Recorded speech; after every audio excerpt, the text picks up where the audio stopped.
Como colombianos amamos nuestro país y nos unimos para seguir adelante, diciendo en una sola voz, avancemos con optimismo, desbloqueando las vías que nos llevan al progreso y pensando en la gente trabajadora de esta hermosa tierra, que necesita un impulso para volver a recuperar la alegría que nos caracteriza, respetándonos los unos a los otros, reconociendo los derechos propios y de los demás, abriendo nuestros corazones al diálogo, y solo así podremos alcanzar la armonía que nos hará renacer, haciendo una vez más que Colombia viva positiva. Positiva, la aseguradora de todos los colombianos. Muy buenos días para todos nuestros asistentes. Reciban un cordial saludo desde Positiva Compañía de Seguros S.A. Soy Wilmer Carrasquilla y les doy la bienvenida a nuestro Plan Nacional Multimodal de Educación en Seguridad y Salud en el Trabajo, enseñanza y aprendizaje influyente para el futuro de la prevención. Sean bienvenidos a nuestro evento web de la Comunidad Nacional de Conocimiento en Normatividad y Actualizaciones Legales en Riesgos Laborales. El día de hoy estaremos con nuestra acción educativa titulada Sistema General de Riesgos Laborales, definición, estructura, administración, obligaciones y sanciones. Para iniciar nuestro evento web, quiero darle una muy especial bienvenida a nuestro experto de la comunidad, el doctor Jesús Palomino Cervantes. Él es abogado, especialista en Derecho Laboral y Seguridad Social. Doctor Palomino, pero muy buenos días y bienvenido. Muy buenos días, Wilmer. Muy buenos días para todos. Muchas gracias por aceptar la convocatoria y contento de estar nuevamente con ustedes para ampliar y profundizar conocimiento. ¿Y qué te parece, Wilmer? Sí, como ha sido tradicional, antes de iniciar la charla, hacer una breve autoevaluación para saber cómo nos encontramos frente al tema. Claro que sí, doctor Palomino. Vamos a iniciar con nuestro sondeo. Les recuerdo a nuestros participantes, nosotros realizamos el sondeo al inicio y al final de nuestra acción educativa. El sondeo final es para saber con qué conocimientos llegan nuestros participantes y el sondeo final saber con qué conocimientos se retiran de nuestro evento.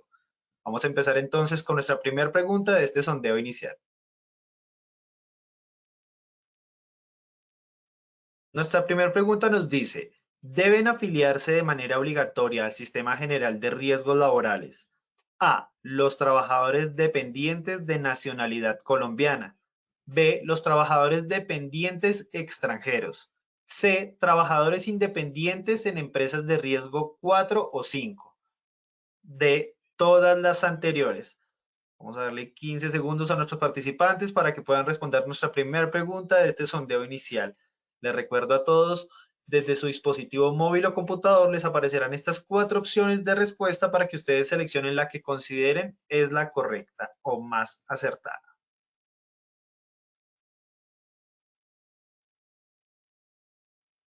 Muchas gracias por sus respuestas. Vamos a ver los resultados de nuestra primera pregunta.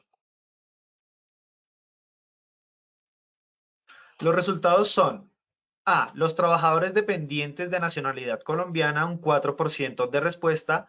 B. Los trabajadores dependientes extranjeros, un 0%. C. Trabajadores independientes en empresas de riesgo 4 o 5, un 1%. D. Todas las anteriores, un 95% de respuesta. Pasamos entonces a nuestra segunda pregunta. Nuestra segunda pregunta nos dice, ¿el accidente de trabajo debe reportarse dentro de A, los 2 días calendarios siguientes al evento, B, los 2 días hábiles siguientes al evento, C, las 24 horas siguientes al evento, D, las 48 horas siguientes al evento? Igualmente daremos 15 segundos a nuestros participantes para que puedan responder a esta segunda pregunta de nuestro sondeo inicial. Muchas gracias a todos por sus respuestas. Vamos a ver los resultados. Los resultados fueron A. Los 2 días calendarios siguientes al evento, un 7% de respuesta. B. Los 2 días hábiles siguientes al evento, un 16%. C. Las 24 horas siguientes al evento, 45% de respuesta. D. Las 48 horas siguientes al evento, un 32%. Pasamos entonces a nuestra tercera y última pregunta de nuestro sondeo inicial. Nuestra tercera pregunta nos dice, ¿el accidente que ocurra el primer día de trabajo lo paga? A, el empleador. B, la EPS. C, la ARL. D, ninguna de las anteriores. Igualmente daremos 15 segundos, tiempo suficiente para que puedan responder nuestra tercera pregunta.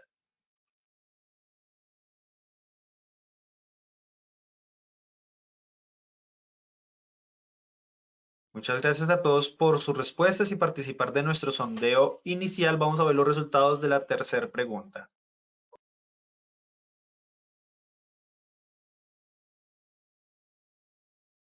Los resultados son A, el empleador, un 20% de respuesta, B, la EPS, un 2%, C, la ARL, un 72%, D, ninguna de las anteriores, un 6%. Muchísimas gracias a todos por participar de nuestro sondeo inicial. Nos veremos al final de esta acción educativa con nuestro sondeo final. Los dejamos con el doctor Palomino. Muchas gracias y observando los resultados, pues no hubo abstenciones. La votación fue unánime. Muchas gracias.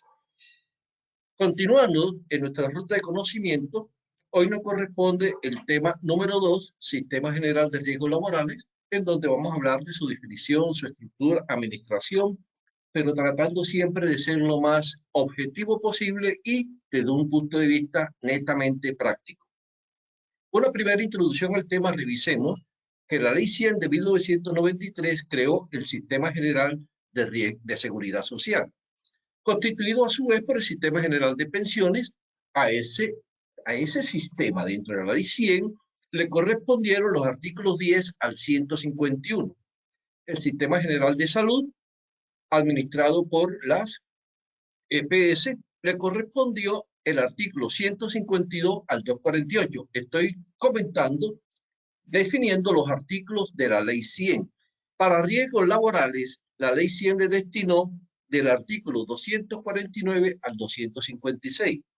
Y para servicios sociales complementarios, auxilio para indigente y subsidio de desempleo, le asignaron los artículos 257 al 263. De un promedio de casi 300 artículos, observen que la mayoría de artículos fueron para pensiones y salud, de tal suerte que en la Ley 100 solo del 249 al 256, si sacan la cuenta, solo le dedicaron 8 artículos. ¿Por qué? Porque la mayor parte de la discusión se centró en pensiones y en salud. Por esta razón, el Congreso de la República le otorgó facultades extraordinarias al presidente de ese momento, que era el doctor César Gaviria Trujillo, para que pidiera un decreto con fuerza de ley, reglamentando el Sistema General de Riesgos Laborales, antes profesionales, y por ello se expidió el Decreto Ley 1295 de 1994. Entonces, observe, el Decreto 1295, que generalmente le quitamos el segundo nombre, porque es un decreto ley, tiene fuerza de ley. Y algo para recordar, todos los decretos que sobre riesgos laborales se han expedido fueron compilados a su vez en el decreto 1072 de 2015. Pero con excepción de un pequeño errorcillo por ahí al principio, no hay en los capítulos de riesgos laborales un solo artículo del decreto 1295 del 94. Una preguntita para que ustedes respondan en casa. ¿Por qué será que dentro del 1072 no está compilado el decreto 1295 del 94? 2 segundos para que lo piensen y respondan. Si pensaste, porque el decreto 1295 es un decreto ley, es un decreto superior a cualquier otro decreto. Es un decreto que tiene fuerza de ley. Obviamente el 1072 no lo podía compilar, porque el 1295 es prácticamente una ley. Entonces, con fundamento y con base en el 1295, preferiblemente, se va a desarrollar la charla de hoy. Y en el artículo 4 del 1295 hay dos literales que es importante comentar. Cuando señala las características del sistema, nos dice que la afiliación de los trabajadores dependientes es obligatoria para todos los empleadores. Y además señala que empleador que no afilia a sus trabajadores al Sistema General de Riesgos Laborales asume todos los costos, además de la sanción. Con frecuencia vemos en los postes de Colombia y de las principales ciudades de Colombia avisos invitando a que se afilie. No. Eso no es correcto. Si usted contrata a una empresa para que haga determinado trabajo, esa empresa debe venir con sus trabajadores ya previamente afiliados. Y el decreto 1072 de 2015 exige que se debe verificar la afiliación de los trabajadores antes del inicio de los contratos. Entonces, todo empleador en Colombia debe afiliar a sus trabajadores. Y cuando hablamos de afiliaciones, veamos quiénes están obligados además de lo que dijimos, de manera obligatoria. En primer lugar, todos los trabajadores dependientes, quiere decir toda aquella persona vinculada a la empresa mediante un contrato de trabajo, incluidos los trabajadores extranjeros. Porque si un trabajador extranjero llega a Colombia mediante contrato de trabajo, de acuerdo con el Código Sustantivo del Trabajo y la norma que estamos revisando hoy, a él lo cobija, lo protege toda la legislación laboral colombiana, incluida la de riesgos laborales. Entonces, todo extranjero, y en Colombia hay muchas empresas extranjeras, hay capitales que se están invirtiendo y esperemos con confianza que continúen, hay que afiliar a riesgos laborales a nuestros trabajadores extranjeros. No importa si ellos en su país de origen tienen también otra afiliación, no, porque es obligatoria la colombiana. Además, también deben afiliarse los trabajadores independientes, aquellos vinculados mediante contrato de prestación de servicio, siempre que el contrato sea superior a un mes y en él se indiquen las condiciones de tiempo, modo y lugar. Y por último, resalto ahí en rojo para no hacerme muy extenso, todos aquellos trabajadores independientes que laboren no importando el tiempo en las empresas clase 4 y 5, que son consideradas las empresas de alto riesgo. Continuando con la línea de las afiliaciones y aportes, la Ley 1562 de 2012 señaló lo siguiente, que si una empresa, si un empleador no está al día con las cotizaciones a riesgos laborales, en caso de un accidente, en caso que el trabajador requiera la prestación asistencial correspondiente, la ARL está en la obligación de otorgárselo. Eso es un cambio porque anteriormente en el 1295 había una figura que se denominaba desafiliación automática, que señalaba que si el empleador no pagaba 2 o más cotizaciones, automáticamente salía del sistema. Y se presentaron muchas injusticias con trabajadores que tuvieron un accidente, fueron a la asistencia y no estaban en el sistema. La Corte Constitucional señaló que esta discusión entre el empleador y la ARL no tenía por qué someterse al infortunio del trabajador. Por ello, entonces no lo olviden, la seguridad social es sagrada. Hay que pagar sí o sí, porque lo que puede ocurrir es que un evento grave o mortal se presente durante el tiempo de mora o el tiempo en que usted no ha pagado y obviamente le corresponde asumir todos los costos, además de los intereses y sanciones a que pueda someterse por parte del Ministerio y las autoridades. Y en la parte final del artículo 7º de la Ley 1562 nos dice lo siguiente. La ARL está obligada a enviar copia del requerimiento al Comité Paritario de Seguridad y Salud del Trabajo para que los trabajadores se enteren que la empresa es morosa y obviamente se acerquen a gerencia y exijan el pago puntual. Estas son las fotografías, los avisos que encontramos en los postes y que consideramos no son correctas. Si usted quiere conocer las agrupadoras legalmente constituidas, hay que ingresar a la página web del Ministerio de Salud, donde allí están, si no estoy mal, 14, 15 o 16, que a nivel nacional son las legalmente constituidas. Además, a través de estas agrupadoras se deben afiliar los trabajadores independientes voluntarios, porque el independiente obligatorio lo afilia a su contratante. Entonces, tengan bien presente, en mi experiencia como abogado, cuando he representado a las empresas, me he encontrado con situaciones que, por ejemplo, contrataron a una empresa para trabajo metalmecánico y se supone que sus trabajadores vienen afiliados por la empresa metalmecánica. Y cuando revisamos las afiliaciones, algunos presentan afiliaciones de empresas de colchones, de empresas de transporte y casi siempre clase 1 administrativo. Entonces, revisen las personas que trabajan para contratistas deben ser afiliadas por sus empleadores. El decreto 1295, además, en el artículo 26 señala las clases de riesgo de acuerdo con la actividad económica y ya sabemos que de acuerdo con ella se cotiza, se aporta la correspondiente cotización. Entonces las empresas clase 4 y clase 5, aquellas como manufactura de aceite, cerveza, vidrio, transporte, obras civiles, etcétera, pertenecen a alto riesgo. Y hablando de las empresas de alto riesgo, la ley 1562 señala que el Ministerio del Trabajo y también a través de proveedores o ARL supervisará de manera prioritaria el sistema de gestión de seguridad y salud del trabajo en las empresas de alto riesgo.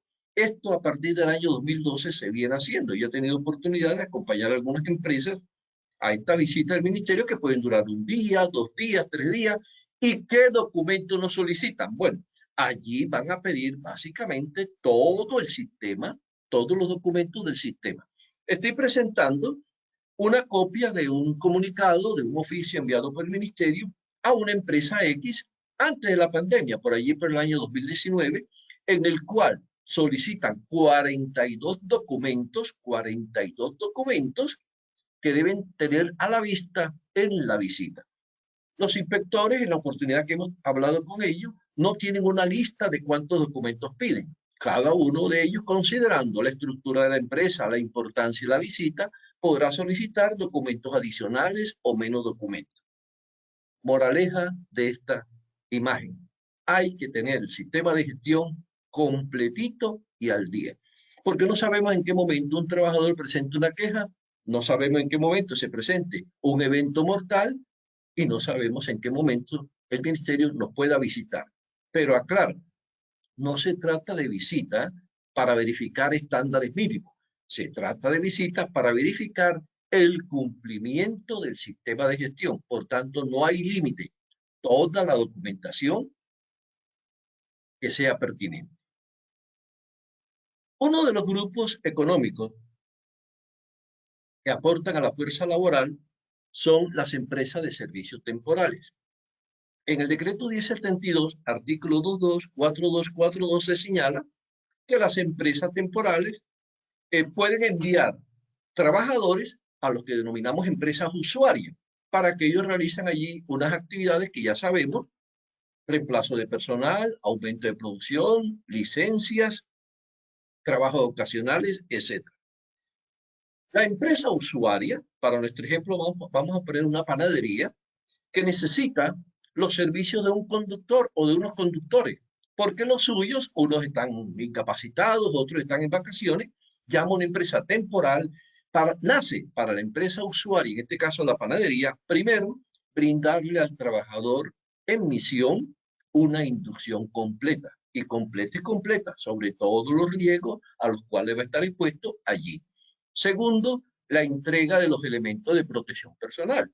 Eso es lógico. Y tercero, los beneficios del sistema de gestión, capacitaciones, campañas de salud, etc. Quiero compartir en este momento un contrato de una empresa que asesore en algún momento. Obviamente allí no se identifica ni nombre de empresa ni nada, porque ustedes saben que como asesores firmamos estos acuerdos de confidencialidad, pero este no es un contrato entre el trabajador y la empresa, no. Es un contrato entre las dos empresas, entre la empresa de servicio temporal y la empresa usuaria. Una de las cláusulas que es común para estos contratos es la siguiente. Voy a leerlo. Dice: la empresa usuaria se obliga a no ocupar a los trabajadores en misión en labores diferentes a aquellas para las cuales fueron enviadas. Vamos a actualizar esta cláusula. Dijimos, hay una panadería que requiere el envío de trabajadores en misión, unos conductores. Por tanto, vamos entonces a decir que la empresa usuaria es la panadería, la que requieren esos trabajadores en misión. Y los trabajadores en misión son los conductores. Entonces, en la práctica, ¿cómo debemos interpretar esta obligación para la panadería? Volvamos a leer con el cambio. Dirá, la panadería se obliga a no ocupar a los conductores en labores diferentes a aquellas para las que fueron enviados. ¿Por qué estamos comentando este aspecto hoy en riesgos laborales? Supóngase que la panadería tiene que entregar un pedido a un hotel, a unos colegios, y por cualquier motivo no tienen a disposición el conductor oficial del vehículo. Como saben, por ejemplo, que uno de sus asistentes, uno de sus muchachos ayudantes, sabe conducir vehículo, pero si ese muchacho ayudante es temporal, no se le puede otorgar, no se le puede asignar esa labor. Otro ejemplo, para continuar con la panadería. Supongamos que en el momento en que se está el señor panadero, trabajador en misión, laborando, hay un daño eléctrico. Y como él tiene algunos estudios de electricidad, se le pide el favor que colabore en la reparación del transformador de 12.000 voltios. Y él lo hace. Y justo en el momento que está haciendo esa reparación de ese trabajo peligroso, hay una descarga, se electrocuta y muere. Miren la gravedad del incumplimiento de esta cláusula. La panadería no podía ordenarle al conductor labores diferentes, porque él fue contratado para conducir vehículos, no para reparar. Entonces, téngalo en cuenta cuando usted contrate a través de empresas de servicios temporales. Y hablemos de accidentes de trabajo.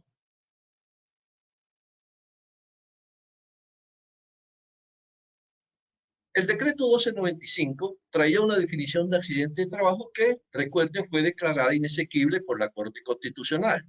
Hoy tenemos la definición contenida en el artículo 3º de la Ley 1562 de 2012, que por la brevedad del tiempo, obviamente no vamos a entrar en el detalle, pero recuerden que en esta ruta de conocimiento tenemos una charla especial sobre accidente de trabajo, reporte, investigación, etc. Entonces, todo aquel suceso repentino que sobrevenga por causa o con ocasión del trabajo, lo importante que produzca una lesión orgánica, perturbación funcional o psiquiátrica, una invalidez o la muerte. Esta definición de por sí ya serviría para poder resolver cualquier asunto. Pero como los aspectos son económicos, porque recuerden la diferencia entre el accidente común que será atendida por la EPS y el accidente laboral que será atendida por la ARL. Recuerden las diferencias en los pagos, en el valor del día de incapacidad. Recuerden también las diferencias en los servicios médicos. Recuerden la diferencia en las medicinas, en la atención en el tiempo. Entonces, a veces es comprensible que todo trabajador, cuando tenga una lesión, quisiera y tiene el ánimo y el interés y la ilusión de que sea accidente de trabajo. Por ello es que la Ley 1562 define también como accidente aquel que se produce cuando la persona está por fuera del horario y del sitio de trabajo, siempre y cuando obviamente reciba órdenes del empleador o de una autoridad. También trae la definición del accidente in itinere, aquel que ocurre desde la residencia del trabajador al lugar de trabajo o viceversa, pero nos pone una condición, siempre que se otorgue, se suministre el transporte. También trae y recoge la definición de accidente cuando ocurre durante la función sindical y por último, aquel accidente que antes llamábamos el deportivo laboral o el accidente que ocurre durante las actividades de capacitación y entrenamiento. Y aquí la condición es que se actúe por cuenta o en representación del empleador o de la empresa usuaria cuando, recuerden que dijimos, el trabajador en misión tiene derecho a que se le brinden los beneficios del sistema de gestión. Esta charla no quedaría completa si no hablamos de los tiempos que tenemos para hacer el reporte del accidente de trabajo. Observen detenidamente el artículo 62 del decreto 1295, cuando es claro y resalto en rojo que hay que reportar de manera simultánea todo accidente a la EPS y a la ARL, y el tiempo que conceden es de 2 días hábiles, siguientes obviamente a la ocurrencia del accidente. Es un error, queridos compañeros, y me disculpo, hablar de horas. En la primera pregunta vamos a ver horas, el 45% señaló, el 16% 24 horas hábiles. No. En ningún momento el 1295 nos habla de horas, porque si fueran horas, cada día tiene 24 horas, serían 48 horas hábiles, y eso se nos va a una semana, no. Son 2 días hábiles. Y este es un error frecuente que encontramos aún en profesionales cuando lo visitamos y dicen, es que tengo 24 horas o 48 horas. No, 2 días hábiles, no lo olviden. Por lo demás, si el accidente es grave o mortal, además del reporte que se hace a la ARL y EPS simultáneamente, para el caso de los accidentes graves o mortales, hay que reportarlo de igual manera al Ministerio del Trabajo dentro de los 2 días hábiles en el caso de accidente grave o mortal. Y si por ventura usted recibiera una notificación de un diagnóstico de una enfermedad laboral, igualmente tiene que reportarlo al ministerio. En este momento expliquemos o señalemos algo. No hay formato. No hay formato. No busquen ni en la web, ni llamen al ministerio. ¿Cuál es el formato para el reporte? No. Simplemente es una carta sencilla en donde usted señala que el señor fulano, el día tal, a tal hora, tuvo un accidente. Describe el accidente porque es conveniente para determinar la consecuencia en caso de que sea grave o mortal, y hasta ahí.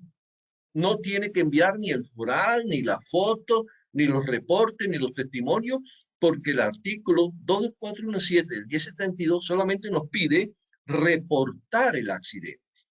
Y como no se ha reglamentado este artículo, ahora que el ministerio posteriormente la investigación le solicite a ustedes documentos adicionales, es correcto y hay que enviarlo. Recordemos también que la resolución 1401 nos indica que el equipo investigador de incidentes y accidentes debe estar conformado por el jefe del trabajador o del área donde ocurrió el accidente, el responsable del sistema de gestión o su delegado para las empresas que tienen varias sedes, un representante del COPAS o vieja ocupacional y, si el evento es grave o mortal, debe contratarse, si la empresa no lo tiene, un profesional SST con licencia y además invitar, de acuerdo a la característica del incidente o accidente, al responsable del diseño, normas, proceso y mantenimiento. O sea, calidad, considero yo, jefe de producción, jefe de mantenimiento y la demás persona que el empleador considere, médico, abogado, psicólogo, etc. Y ojo con lo que les voy a comentar. Esto dentro de los estándares mínimos tiene un peso porcentual de 5, porque allí en los estándares mínimos están contempladas cada una de estas obligaciones. Los invito, ya algunos de ustedes lo han hecho conmigo en otras oportunidades, pero repasemos, a que en casa hagan el siguiente ejercicio. Tenemos un cuadro donde vamos a definir qué se reporta a la EPS y ARL simultáneamente, qué eventos se notifica al Ministerio del Trabajo, cuáles de ellos se notifica y cuáles de esas investigaciones, perdón, cuáles de ellos se investiga y de esas investigaciones, cuáles enviamos a la ARL. De menor a mayor, el incidente, aquel que tuvo el potencial de ser un accidente sin que le ocurriera a la persona daño, el accidente leve, el grave y el mortal. Por tanto, en casa responda. ¿El incidente se reporta sí o no a la EPS y ARL? No. ¿El incidente se notifica al Ministerio del Trabajo? No. ¿El incidente se investiga a través del equipo que hemos señalado? Obviamente que sí. ¿Y los resultados de esa investigación lo enviaremos a la ARL? No. Por tanto, el incidente se investiga y los resultados se tienen, lógicamente, a disposición del ministerio cuando sean solicitados. El accidente leve se reporta a la EPS y ARL. Obvio, todo accidente debe reportarse simultáneamente a la EPS y a la ARL. El accidente leve, la quemadura de primer grado, el pequeño golpe, la herida menor, ¿se notifica al Ministerio del Trabajo? No. ¿Se investiga? Claro que sí. ¿Y los resultados de esta investigación hemos de enviarlo a la ARL? No. Solamente se reporta, se notifica, se investiga y se envía a la ARL el accidente grave y mortal. ¿Cómo le fue? Por la sonrisa veo que le fue muy bien. Muchas gracias. Continuemos. En cuanto a la enfermedad laboral, ya ustedes saben que a diferencia del accidente, que uno puede decir, yo lo vi a las 4 de la tarde y yo estaba justo tomándome un café cuando sentí. No. La enfermedad laboral se va acumulando sus efectos con el tiempo y no sabemos en qué momento ni hora precisa ocurrió. Por ello es que el decreto 1295 del 94, en el artículo 12 señala que toda enfermedad, todo accidente o todo evento se considera de evento común, de origen común, hasta cuando sea calificado. También tendremos, obviamente, dentro de esta ruta del conocimiento, un espacio para hablar de las calificaciones, las enfermedades, etc. Acercándonos ya a la parte final de nuestra exposición, hablemos brevemente de prestaciones económicas. Derivado del accidente de trabajo o de la enfermedad laboral, nacen las siguientes prestaciones. Subsidio por incapacidad temporal, que son los días en que la persona no puede ir a trabajar y obviamente si es laboral, lo paga la ARL. A partir del día siguiente, porque el primer día de incapacidad lo asume el empleador y se paga al 100%. Aquí un comentario que es importante que más adelante profundizaremos. El accidente que ocurra el primer día de trabajo quiere decir la persona se ha vinculado y en su primer día justo cayó de la escalera y quedó inválido o murió. En nuestro concepto, y compartimos el concepto del doctor Carlos Luis Ayala Cáceres, lo paga el empleador. ¿Por qué? Hay tres normas, el decreto 1295 del 94, cuando nos habla de cobertura, la afiliación, la ley 776 de 2002 y el decreto 780, que conjugadas, repito, esto ya lo analizaremos en su momento oportuno y ampliaremos, nos indican, primero, que la afiliación se entiende efectuada al día siguiente que es recibida el documento por la ARL en este caso, y que la cobertura se inicia a partir del día siguiente de la afiliación. Entonces, generalmente el día anterior es cuando se envían los documentos. Quiere decir que el primer día, al día siguiente, está afiliado, pero no tiene cobertura. La cobertura es a partir del día segundo. Nuestro concepto, el cual, y es una de las preguntas, es el accidente ocurrido el primer día de trabajo, lo asume la empresa. Esto es importante que usted lo comente con el jurídico de la empresa, se lo exprese al gerente, porque el primer día debe ser destinado a proceso de inducción y un buen proceso de inducción. Quizás usted esté en desacuerdo conmigo y con el doctor Carlos Luis Ayala. Claro que sí. Quizás a usted alguna ARL le haya pagado un evento. Es posible.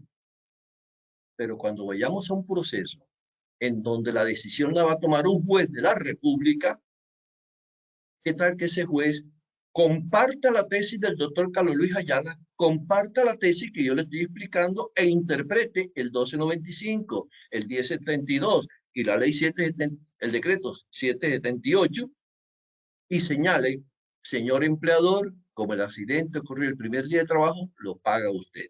Ya tenemos un antecedente de un trabajador, un vigilante que fue arrollado por un ferrocarril, una máquina minera, un tren minero, y repito, ya tendremos oportunidad de comentarlo en extenso. Pero por ahora, en este abre boca, proteja a su trabajador el primer día de trabajo. procesos de inducción. Si lo necesita, asígnele trabajo. Claro que sí. No lo envía a la casa, pero que no sean trabajos potencialmente mortales.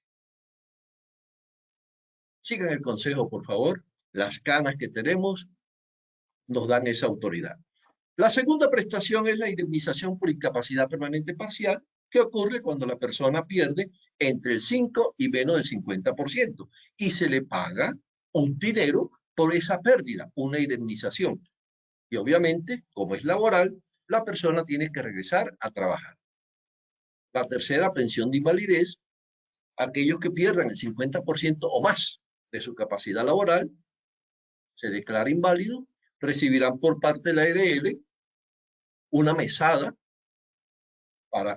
durante toda su vida. Si fallece, para su núcleo familiar, esposa, hijos hasta los 18 o 25 que están trabajando, o hijos si están inválidos, pensión de invalidez. La pensión de sobrevivientes, si el trabajador o el pensionado fallecen, pues obviamente se le otorga, y auxilio funerario.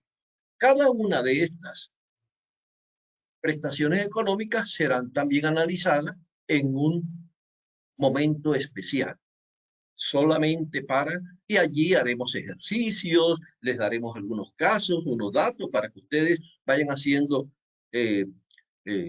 los porcentajes y definan. Entonces, prestaciones económicas. Para finalizar estas prestaciones económicas, recuerden lo que hemos dicho.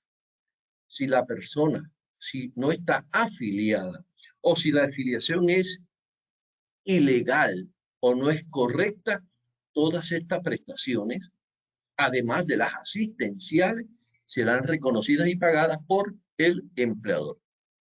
Y comparemos de inmediato las prestaciones económicas que hemos señalado a partir de la Ley 776/2002 y que deben pagar las ARL frente a los perjuicios. Si un trabajador considera que el accidente ocurrido o la enfermedad que está padeciendo ha sido por culpa de la empresa, en caso de presentar una demanda, si logra probarlo y eso se comprueba, además del dinero que recibe de la ARL, recibirá un dinero por parte del empleador. Entonces, los perjuicios son morales, fisiológicos, materiales, y eso no sabemos cuánto pueda dar, 100 millones, 200 millones, 500, 700. La vida probable de una persona en Colombia son 25 años, la vida probable de una persona en Colombia, me disculpo, son 72, 73, 75 años.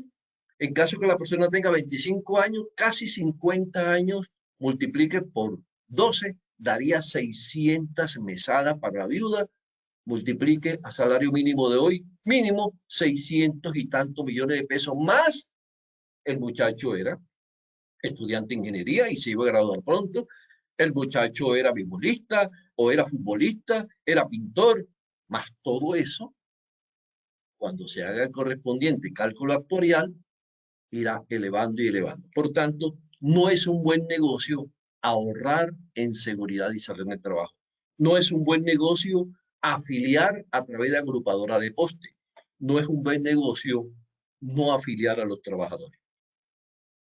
El decreto 1295, por lo demás, en el artículo 91, nos señala las conductas que son objeto de sanciones en caso de incumplimiento a la norma de riesgos laborales.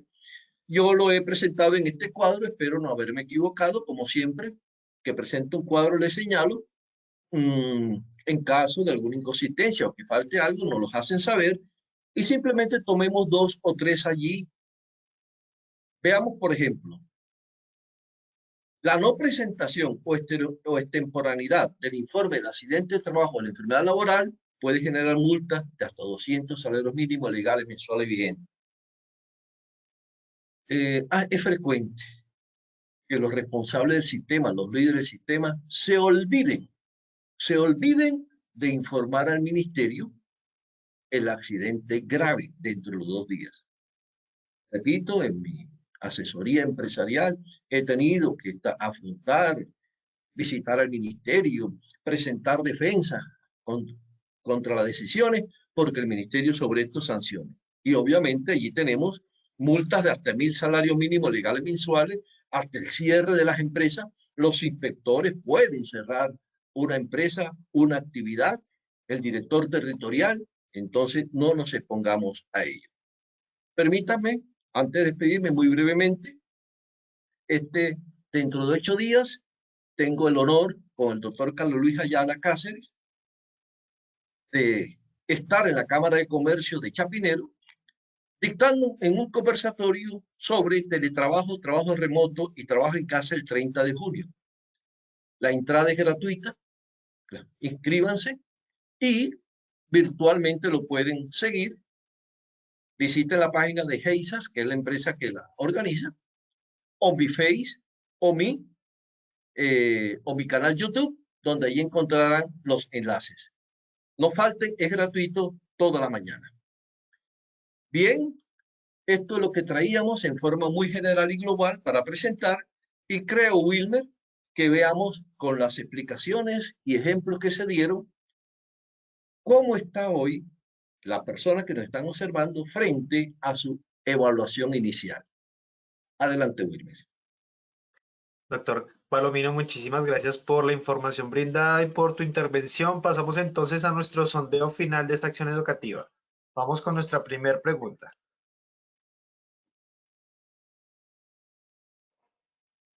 Nuestra primera pregunta nos dice, ¿deben afiliarse de manera obligatoria al Sistema General de Riesgos Laborales? A. Los trabajadores dependientes de nacionalidad colombiana. B. Los trabajadores dependientes extranjeros. C. Trabajadores independientes en empresas de riesgo 4 o 5 de todas las anteriores. Vamos a darle 15 segundos a nuestros participantes para que puedan responder nuestra primera pregunta de este sondeo final.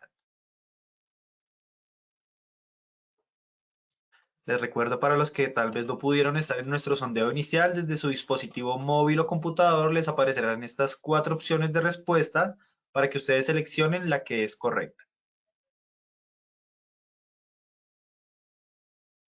Muchísimas gracias a todos por sus respuestas. Vamos a ver los resultados de nuestra primera pregunta.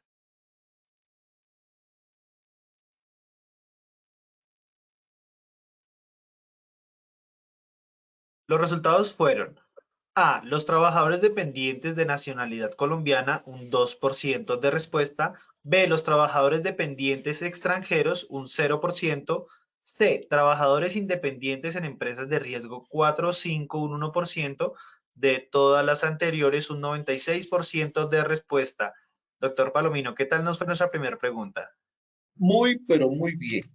Imbatibles. Habíamos tenido un 95% y hoy pasamos al 96% porque la respuesta es todas las anteriores. Recuerden, trabajador extranjero tiene que afiliarse, trabajador independiente que labora en empresas 4 y 5 tiene que afiliarse. Entonces la respuesta es todas las anteriores. Felicitaciones. Gracias. Muchas gracias, doctor. Pasamos entonces a nuestra segunda pregunta.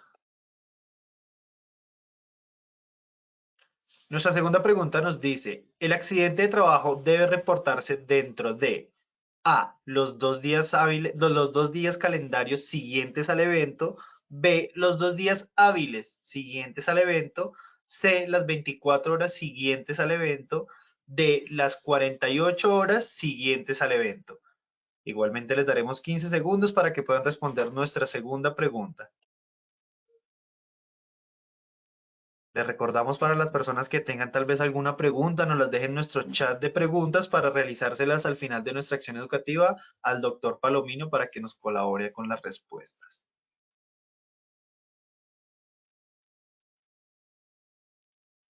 Muchas gracias a todos por sus respuestas. Vamos a ver los resultados de nuestra segunda pregunta. Los resultados fueron los siguientes. A, los 2 días calendarios siguientes al evento, un 12% de respuesta. B, los 2 días hábiles siguientes al evento, un 64%. C, las 24 horas siguientes al evento, un 15%. D, las 48 horas siguientes al evento, un 9% de respuesta, doctor Palomino. No, muy satisfecho el grupo, por llamarle así grupo, muy estudioso, muy atento. Miren que la respuesta correcta es la B, los 2 días hábiles siguientes al evento que había obtenido en el pre-sondeo, en el sondeo un 16% y hoy obviamente en la segunda vuelta tuvo el 64%. Felicitaciones. Doctor Palomino, muchas gracias. Pasamos entonces a nuestra tercera y última pregunta de este sondeo final. Nuestra tercera pregunta nos dice, ¿el accidente que ocurra el primer día de trabajo lo paga? A, el empleador, B, la EPS, C, la ARL, D, ninguna de las anteriores. Daremos 15 segundos para que puedan responder nuestra tercera pregunta.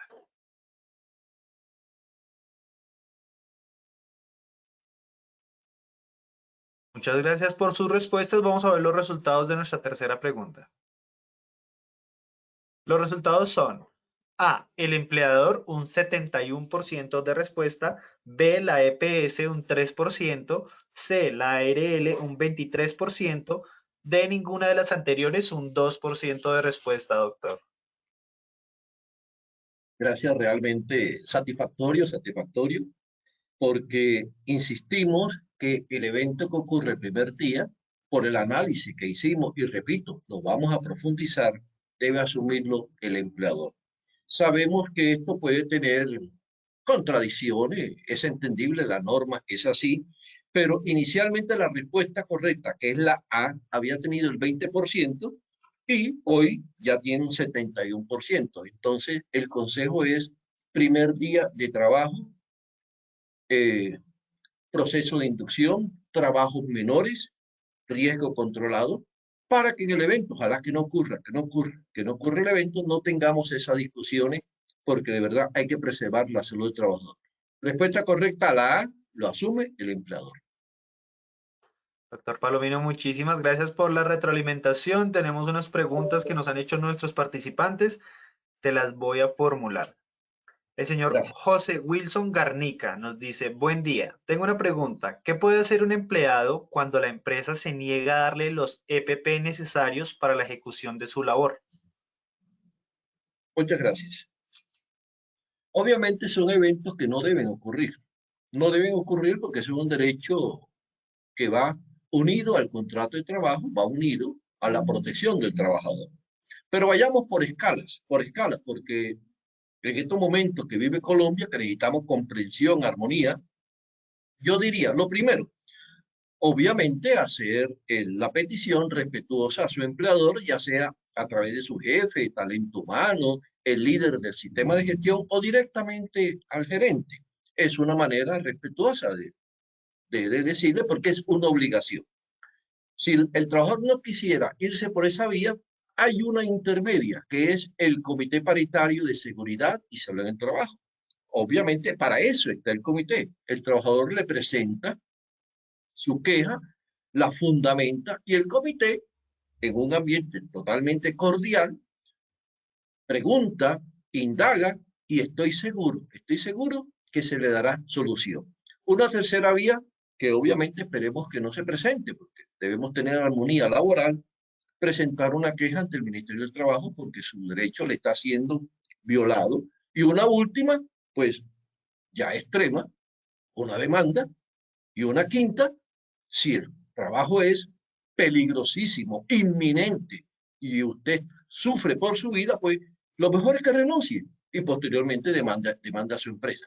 Pero en esa escala yo preferiría la intermedia, hablar con el comité paritario, que sabemos que se va a obtener allí un resultado satisfactorio para las partes, porque no nos interesan los pleitos. ¿De qué sirve ganar un proceso si perdí la mano? Nos interesa conservar la vida, conservar la salud. Doctor Palomino, muchísimas gracias por tu respuesta. Tenemos otra pregunta que nos dice, buenos días, ¿es permitido solicitarle al trabajador accidentado la epicrisis e incapacidad por el accidente laboral bajo consentimiento informado como soporte para la investigación del accidente de trabajo? Respuesta, un no gigante, no. La epicrisis hace parte de la historia clínica y la historia clínica es confidencial, solamente mediante autoridad judicial o por solicitud de la junta de calificación o de la EPS o de una ARL que vaya y autorizado por el trabajador. No.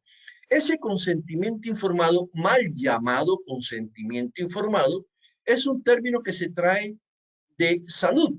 Cuando usted le van a practicar una intervención quirúrgica, por ejemplo, o un determinado procedimiento, le informan los peligros, los riesgos, los cuidados, el tratamiento. Y además usted firma allí liberando a la institución médica de alguna responsabilidad. No entiendo por qué, perdónenme, y ustedes saben que hablo así, en las empresas se ha tomado decir que un consentimiento informado, no, eso se llama autorización para conocer mi historia clínica. Y eso solamente aplicaría para la transcripción de incapacidades. Porque si la incapacidad es generada por la propia EPS, ¿para qué? Si ella tiene toda la información. En uno de los temas que vamos a tratar lo profundizaremos porque hay conceptos del Ministerio de Salud que señala, señora EPS, si usted requiere de la historia clínica, pídala a la entidad que la generó. Por eso, dentro de los procesos de inducción, hay que decirle a nuestros trabajadores, sobre todo aquellos que viajan los puentes, los fines de semana, que si le ocurre un accidente y es atendida por una IPS que no tiene convenio con su EPS, de inmediato solicite la copia de la epicrisis y tramite directamente a través de la página web o de los aplicativos la transcripción de la incapacidad. Al empleador no le está ocurrido. No le es permitido. Usted me dirá, pero es que el empleador tiene que generar y hacer el trámite. Sí, pero cuando la incapacidad es generada por la EPS y en los primeros 180 días. Pero en este momento, como se me ha dicho, se pide epicrisis para transcribir la incapacidad generada por un médico no adscrito a la red de la EPS. Y eso no está permitido, porque se estaría violando la intimidad y la confidencialidad de la historia clínica. Doctor, muchísimas gracias por tu respuesta. Pasamos a nuestra otra pregunta que tenemos de la señora Yadira Álvarez Niño. Nos dice, buenos días, doctor. Una pregunta, si un trabajador se incapacita por enfermedad común, incluyendo COVID, ¿la empresa cómo debe liquidarle el pago de esa incapacidad? Gracias. Esas son las preguntas que durante esta pandemia son frecuentes. Pero la respuesta está implícita en la propia pregunta. Obviamente, si la enfermedad es común, la va a asumir el Sistema General de Salud. Y es sobre de las 2/3 partes, los primeros 90 días. Ya sabemos que el empleador asume los primeros 2, si no estoy mal, después el EPS a las 2/3 partes, y del 91 en adelante al 50%, siempre que no se afecte salario mínimo. Porque si la persona, por ejemplo, gana 1.200.000, 1.100.000 y al sacar las 2/3 partes me da 700, 800.000 pesos, la EPS paga el valor de salario mínimo hoy, que es 1.000.000 de pesos. Y después del día 90, 91, pagará el 50%. Pero como no se puede pagar 500.000 pesos por la incapacidad mensual, se paga sobre el salario mínimo. Entonces, como es común, ahora, ¿qué es COVID?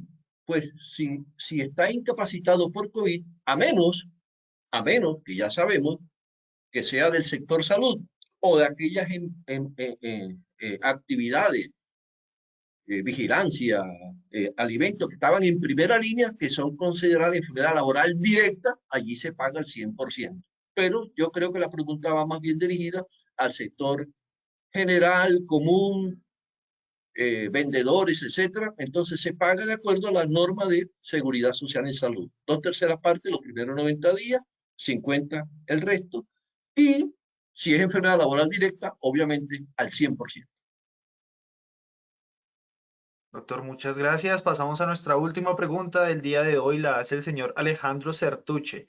Nos dice, buenos días. Para un restaurante que maneja trabajadores por turnos, ¿cuál es el tipo de contrato que se debe manejar y cómo se podría hacer la afiliación? Muchas gracias. 2 preguntas en una. La primera la respondo al estilo médico y abogado. Depende, porque no se puede generalizar. Si hablamos de trabajador por turno, y estamos hablando de trabajo, contrato de trabajo, y hay diferentes modalidades. Contratarlo por día, contratarlo por hora. Obviamente su contador y abogado le dirán no, la más lógica. No podría yo en este momento dar una respuesta muy general porque depende de las necesidades, etcétera. Pero si es contratado, hay contrato de trabajo y está el contrato de término fijo, indefinido, por hora, etcétera, etcétera. Lo segundo, ¿me recuerda la parte segunda que de pronto me la olvidé? La segunda parte de la pregunta. Claro, sí, señor. Ya la revisamos. Nos dice, para un restaurante que maneja trabajadores por turnos, ¿cuál es el tipo de contrato que se debe manejar y cómo se podría hacer la afiliación? Gracias, muy bien. Definida la primera, que si es contrato de trabajo, hay que pagar de acuerdo a las modalidades legales que existen. Y también va la respuesta de inmediato. Como es contrato de trabajo, la afiliación es a través de la ARL de la empresa. Porque si usted me dice, no, yo lo contrato por contrato de prestación de servicios, ya es un trabajador independiente. Entonces no quiero meterme en eso de los independientes, ya sabemos. Y como un restaurante, los restaurantes creo que están en clase 3, si no estoy mal, 2 o 3. O me estoy equivocando por ahí, pero no están en clase 4 y 5. Entonces, él se puede afiliar y si ese trabajador es contratado, contrato de prestación de servicio, pero que supera el mes, entonces la afiliación la hace el restaurante a su ARL. Para estos casos, como son muy puntuales, póngase en contacto con un asesor de la ARL, apóyese con el jurídico de la empresa para que de verdad no se tengan dificultades y se haga una afiliación correcta. De todos modos, hay que afiliar. Bueno, doctor Palomino, muchísimas gracias por tus respuestas y por acompañarnos el día de hoy en esta acción educativa. Esperamos verte muy prontamente y te deseamos un excelente día. Gracias. Muy amables a todos ustedes. A ti, doctor, muchísimas gracias. De igual manera, agradecemos a todos nuestros participantes por acompañarnos el día de hoy en esta acción educativa. Les recordamos visitar nuestro portal Posipedia, donde encontrarán todas nuestras comunidades de conocimiento y mucha más información para que sigan conectados con nuestro Plan Nacional Multimodal. También en www.posipediatalleresweb.com podrán acceder a nuestro cronograma de eventos virtuales. Recuerden que el certificado de este evento se generará de 1 a 8 días hábiles después de terminada la acción educativa y podrán acceder a él por medio de nuestra plataforma positivatravesía.com. Agradecemos diligenciar la encuesta de satisfacción que les aparecerá al finalizar el evento. Los dejamos con el siguiente audio coaching. Que tengan un excelente día.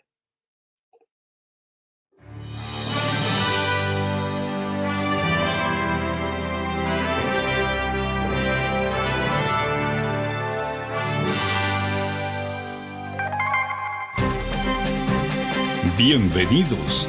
A partir de ahora dispongan cada uno de sus sentidos para vivir y disfrutar las experiencias sonoras de Positiva Educa.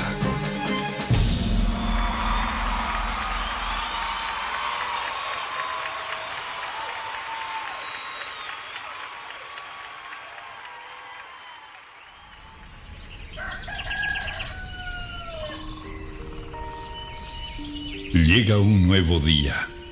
Abro mis ojos y la luz del sol me saluda alegre diciendo con todo el brillo de su voz que una nueva oportunidad ha comenzado para mí. Que todo lo que pasó ayer se quedó solo en el ayer. Que lo dicho y lo hecho nunca podrán repetirse de la misma manera. Por eso, de nada servirá que me desgaste pensando en si lo pude haber dicho mejor o hecho mejor. No hay nada más importante que lo que suceda hoy. Por eso, veo y veré cada día como el maravilloso regalo en el que la vida me entrega las llaves para abrir la puerta principal de una nueva opción, un nuevo intento. Y debo afrontarlo con toda la esperanza puesta en todo lo que soy capaz de hacer, celebrando siempre el estar vivo y poder hacer parte de una familia llamada sociedad y de una casa llamada mundo. Todo lo que me sucede tiene un para qué, y ese será el detonante que hará que mi corazón explote de júbilo en cada momento de la vida, sin quejarme por nada de aquello que no salió o salga como yo espero. Y sabiendo de cada una de mis cualidades, dones y potencial como persona, me conjugaré en una sola fuerza para entregar la mejor versión de mí en lo que hago, haciéndolo de la mejor manera, porque no hay trabajo más productivo que el que se hace con alegría. Pensando en ello, mi primera herramienta será mi fuerza de voluntad, sabiendo que ella es el cimiento que hará que levante inmensos sueños. Porque si el trabajo me otorga pan y sustento para mi cuerpo, también es medicina para mi alma. Cuando escogí lleno de ilusión el trabajo que quería hacer y a lo que quería dedicarme en mi vida, también decidí hacer lo que más me gusta. Así comprendí que solo haciendo el trabajo que me gusta, celebraré la dicha de estar ocupado. Creo en mí y sé que soy capaz de alcanzar lo inalcanzable, siempre y cuando la firmeza de mis pasos me cuide de no pisotear a los demás. En ello tengo puesto cada uno de mis sentidos.